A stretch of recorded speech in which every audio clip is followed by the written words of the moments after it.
Hello, here we are in Jerusalem. I'm Harry Rosenberg, and this is Remy Ilona. Remy has traveled here from Nigeria, well, really from Florida. He's studying at the Florida International University, but he comes from Nigeria, from the Igbo tribe, otherwise pronounced Igbo. And Remy's a scholar, was a lawyer in Nigeria, and dropped what he was doing to research the legend or the tradition in his tribe that they actually come from I wouldn't use the word the lost tribes of Israel, but I will, the lost tribes of Israel, from the scattered Israelites from 2,000 plus years ago. Remy has done a lot of research and written a few books on the topic. The Igbo people number, I think, about 40 million people, so we're about to have a conversation, and I think it will get interesting. So you're saying that the Igbo are from the tribes of Israel. Now, Yes. are you saying this, or are the people on the ground in Nigeria also saying this? Every Igbo says that the Igbos came from Israel.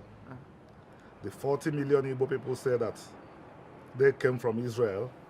And an opinion poll has been done. Daniel Lees, who earned his PhD studying the Igbos, who worked at the University of Basel and the Tel Aviv University, conducted an opinion poll. He interviewed 500 Igbos, some in Nigeria, some in Europe, some in America, some in Israel, and 497 say that they believe that Igbos came from Israel, and one said that he has had it, but that he doesn't believe. Two said that they don't believe, but they spoke further, and it was clear that why they don't believe is because they have the wrong notion that there are white people and the black people in the world, and they wrongly believe that the people of Israel are white. They didn't know about the existence of the Ethiopian Jews. And they also did not take cognizance of the fact that a lot of Igbos could comfortably fall into the category of white people from their complexions. I understand. So time out. This is pretty fascinating. You're saying that there's 40 million people in Nigeria who have an identity that they come from the house of Israel, from the people of Israel. Yeah, who also have oral traditions to back it up, and whose lived experiences are unquestionably Jewish. Okay, that's great. We'll talk about those customs in a little bit. I'd like to just touch on what you said before about the concept of black and white. Now, you are darker skin complexion, I'm a whiter skin complexion.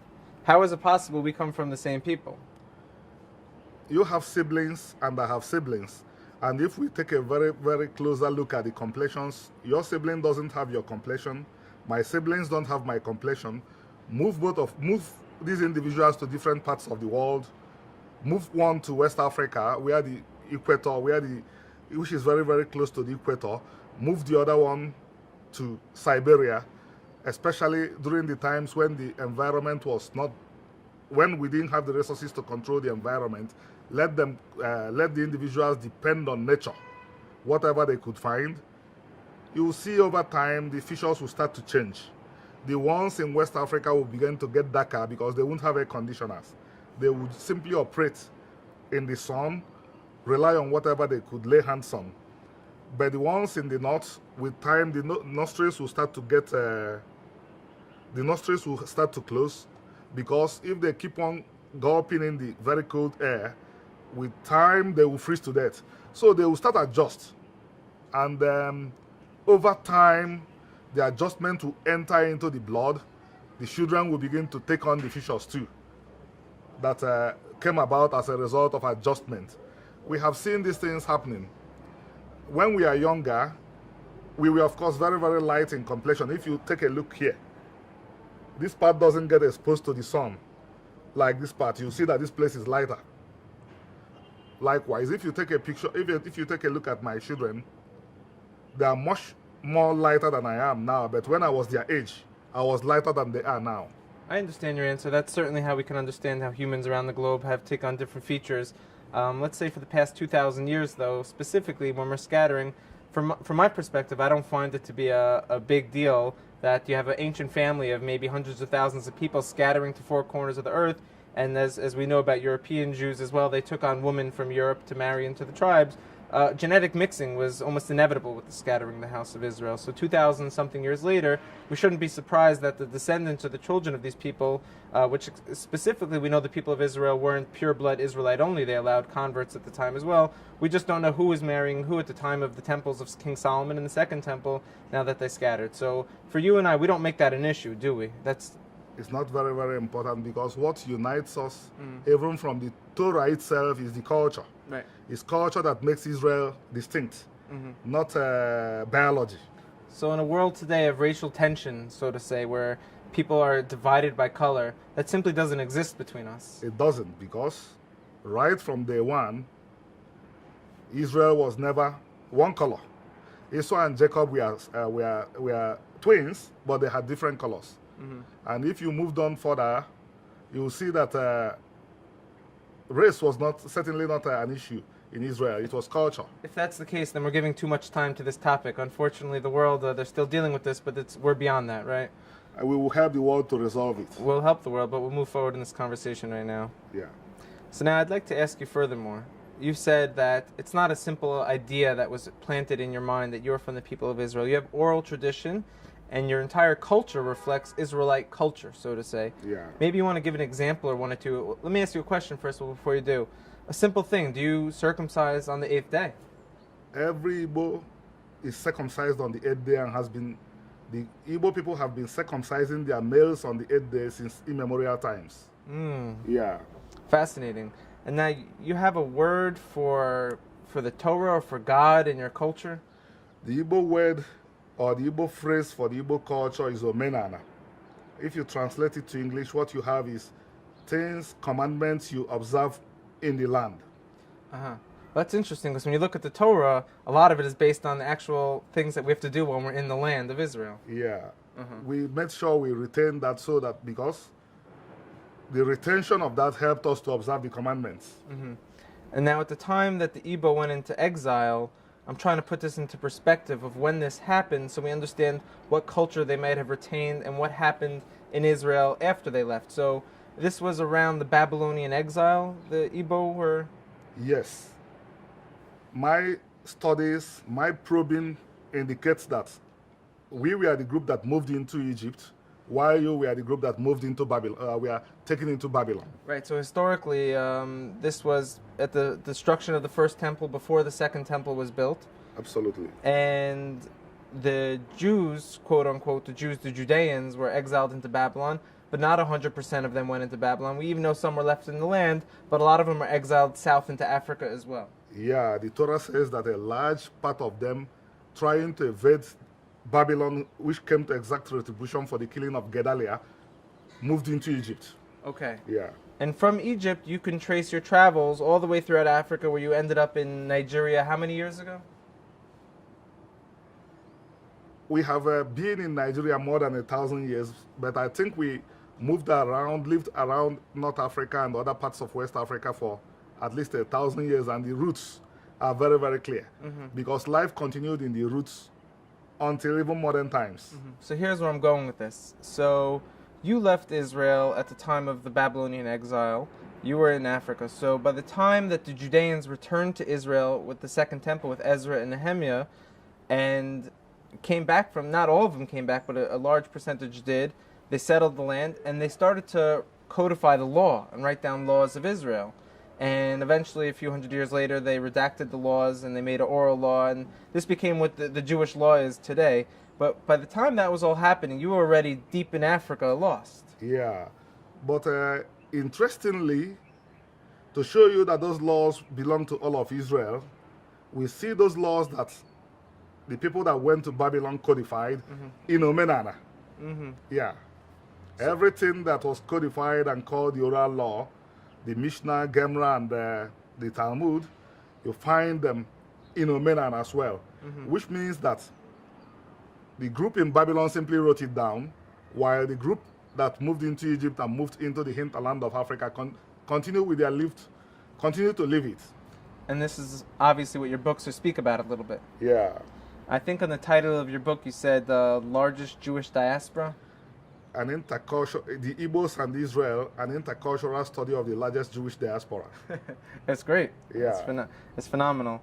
Okay, so we can move on a little bit now. Now, you and I are having this conversation. Does anyone else in the world know about this? I recall, I'd like to bring up, we were at a university together, actually at a scholarly conference where there was professors there from Hebrew University, Tel Aviv University, University of Utah, and this conference was specifically designated to talking about the Igbo-Israel connection. We both spoke at this conference. How did you feel about that conference? That conference was very, very good because it was an opportunity for people in academia to have access to what we call primary sources. Because all along we know that they have not had access to primary sources. They have relied mainly on works done by people that did not know the culture and did not know the history very well. Mm-hmm. Okay, that's amazing. I spoke alongside you there, and we addressed something very interestingly. Not only did we make it very clear and understandable that there is a connection with the Igbo tribes and the people of Israel. There's a history and it's real, and we're going to move forward doing something together. I also spoke about something which could be a little controversial, which is the Hebrew Israelite phenomenon in America, where you have descendants of the transatlantic slave trade identifying with being of the children of Israel. Now, can you tell me, in this transatlantic slave trade, was there any Igbo blood? 31% of the African American population is believed to be of Igbo ancestry, because Igbo land suffered more from the slave trade than any other part of Africa. And the Igbos were dumped in places that are presently the United States of America, more than in other parts of the Americas. Mm-hmm. So definitely, a lot of the group identified as African Americans today have Igbo ancestry. The question now is for us to know who and who descended, and a few of them have gone ahead to do their DNA studies. And what we see is that they have Igbo roots. We have T.D. Jakes, we have Forrester Whitaker. That's very fascinating.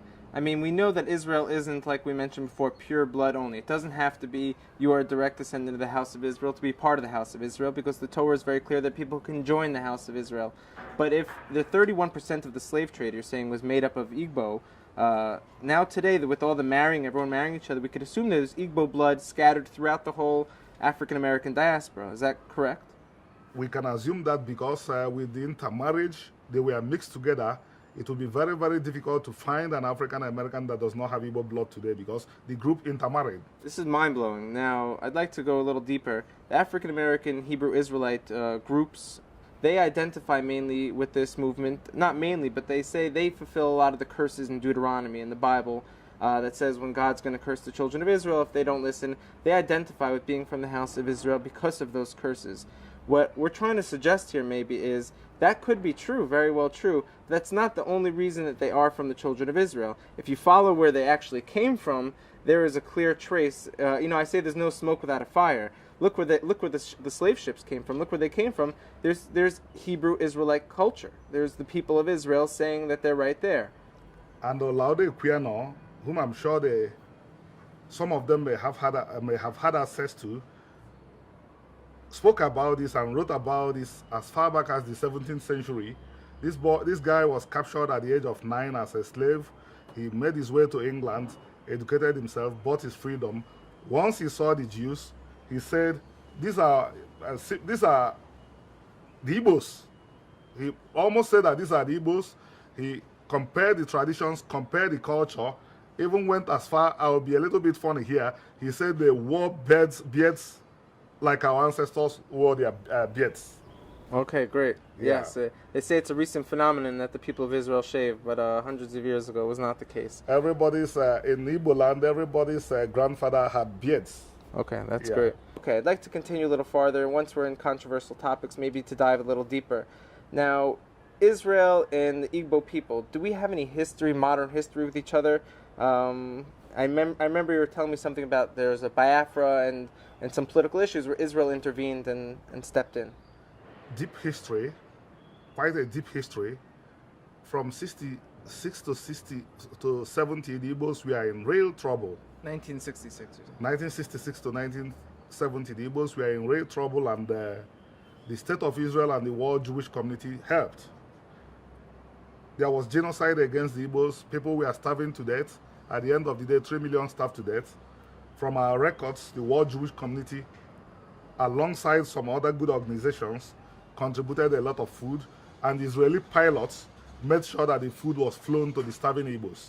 Okay. And it was, why I said that the history was deep was, prior to that, to the terrible problems, the state of Israel and the Igbos had special relationship. From what we learned, the relationship was deep to the extent that Israel had already started setting up a